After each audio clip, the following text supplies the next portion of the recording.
Amarantsika izay resaka baolina kitra izay dia resaka ivoteram-panofanana iray tsika eny avaraboatra Itosy eny. Ny nahazarantsika hatramin'izay dia maro ireo mpilalao malagasy no alefa miofana na manoman-tena any ivelany any amin'ireny ivoterana any ivelany ireny. Amin'ity indray mitoraka ity kosa dia mpilalao afrikanina avy any Afrika, avy any Nigeria, Cameroun, Côte d'Ivoire, 7 mirahalahy izy ireo no volavolaina eto Madagasikara kosa indray ka ny fitoeram-piofanan'ny avaraboatra Itosy eny Itosy eny zany no Espérance football zay moa ny anaran'ity fitoeram-panofanana ity no manofana azy ireo amatsina indrindra ireo mpilalao na ireo club lehibe any ivelany ireto mpilalao afrikanina ireto. Mpilalao 7 mirahalahy avy atsy Afrika no volavolain'ny fitoeram-piofanana Espérance football etsy avaraboatra Itosy ho lasa mpilalao matianina ko afaka ilalao amin'ireo club lehibe any Eropa. Ny taona 14 no nitsangana ity fitoeram-piofanana ity izay manabe ny ankizy eo amin'ny sehatry ny baolina kitra. Etsy avaraboatra Itosy no misy ny fobeny izay mitaiza ny ankizy amin'ny sokazy rehetra U10, U13, U15, U17, U19 ary ny senior.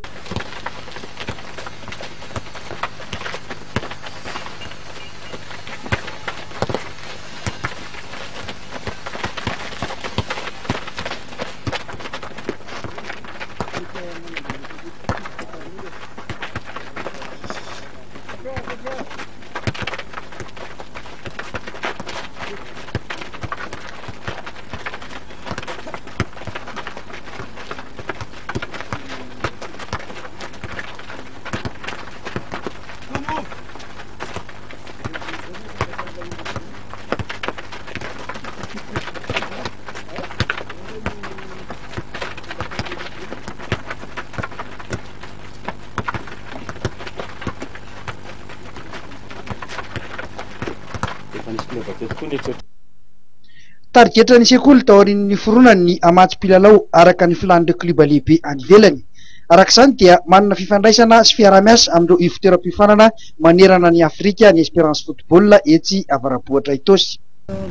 Zay zany mitaizandreo ankizy ireo mba ahafahany mivelatra ao anatina football tsy eto amin'ny firenentsika ihany fa manerana ny zao tontolo zao Azia, Eropa dia mampivelatra azy zay mba hampiseho ny talenta izay ananany, manampy azy hampiseho ny talenta izay ananany ahafahanay mandefa azy any amin'ny firenen-kafa avy eo. Ahoana ny fomba fahatongavany eto dia ahoana ihany koa ny fomba fialany eto amin'izay hoe raha ny tiako antenina zany ohatran'ny ahoana ny procédure zany ahafahan'ireo ankizy ireo tonga eto sy ahafahany ihany koa miala eto Madagasikara hamonjy an'izay club izay any ivelany. Izy ireo zany dia misy centre de formation any ivelany any izay mifandray aminay PDB dia reny karazana centre de formation reny no mikarakara ny fahatongavany eto Madagasikara.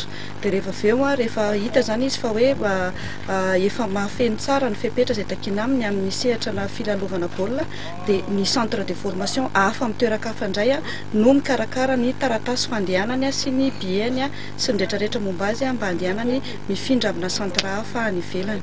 Manaona kosa ny fipetrahany eto Madagasikara izany miantoka azy maharitra firiny izy neto amintsika. Maharitra 2 mois 2 volana izy neto Madagasikara dia mianto teny izy mandritra ny fotoana izay hijanonana eto ny hébergement sy ny sakafony ny volana vizany mombamomba azy rehetra zany dia mianto tena izy na ny club izay misy azy any ivelany any. Teratany ivoirianina ray, Camerounais ray, Nigérianina 5 izay manodidina ny 17 taona eo avokoa no salan-taonan'izy ireo no manaraka fiofanana eto amintsika ka tezaina eo amin'izany sehatry ny baolina kitra izany. Ny antondeny aloha zany mazava azy manodidina mikasika ny football amin'ny ankapobeny. Izany hoe maniry izy ireo ny lalao any Eropa sy ivelany firenena izay neviny avy. Dia misy fiarah-miasa izay alefany manajeran'izy ireo zany amin'ny centre Espérance football eto Antananarivo. Dia rehefa tonga eto izy dia ahoana indray ny tohiny? Rehefa tonga eto izy dia jerenay ny voalohany atongava mihitsy aloha dia efa jerena misy film alefanjareo avy any ahitana hoe ohatrohatriny ahoana le mpilalao, ohatrohatriny ahoana le olona. Dia rehefa tonga eto indray izy dia mbola jerena ifotony jerena imaso mihitsy hoe manaona ny niveau teknikany ny fahaiza-manaony amin'ny ankapobeny. Misy firy izy ireo dia efa nisy lasa ve maharitra firina ny hijanona eto Madagasikara? ny effectif zany hoe ny isan'izy ireo zany a de misy fito de nisy anakiroa zay efa lasa ny azon'ny Turquie zany manao testa voherinandro teo zay no niangany teto Madagasikara manao testa ny Turquie. Raha ny fahitanao azy akizy efa mahay baolina ve izy ireo sa hoe tena mbola vao nareo mihitsy mamola vola azy? Misy amin'izy ireo nefa manana fahaiza-manao azo ambara hoe efa mpilalao fa azo ampiasaina ao anatina club lehibe na hoe club ngezany amin'ny firenekafa fa misy ihany koa zay hita mihitsy hoe mbola mila fanampiana avy amin'ny technician zay eto Madagasikara. Tafiditra amin'izay ihany koa ve ireo mpilalao malagasy eto amintsika zany? Tafiditra satria ny centre dia mamola vola ny teratany malagasy ihany koa ary miezaka ihany koa ny anaparika ireo mpilalao izay afaka ny anitatra ny ambainday ny fahaiza-manao ny any amina ekipa any Europa any. Mpilalao afrikanina roa no efa niraisin'ny club any ivelany hiatrika andrana ka isan'izany Masil Sam Camerounais izay lasa nilalao any Turquie. Maharitra 2 volana eo ny fandalovan'ireto mpilalao afrikanina reto eto amintsika koa rehefa tsy mahazo fanarahana amin'ireo club any ivelan'ny Madagasikara izy ireo. Ao anatin'izay 2 volana izay dia miverina avy hatrany any amin'ny firenena niaviany. Ny mpilalao sy ny fitoeram-pifanana ny alany tany aminy kosa no miantoka manontolo ny fandanian'ny mpilalao eto Madagasikara.